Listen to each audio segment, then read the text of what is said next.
लावाए मछली लगाए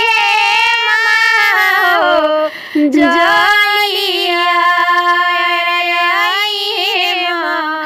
लावाए मछली लगाए माँ जलिया जाल में फंसी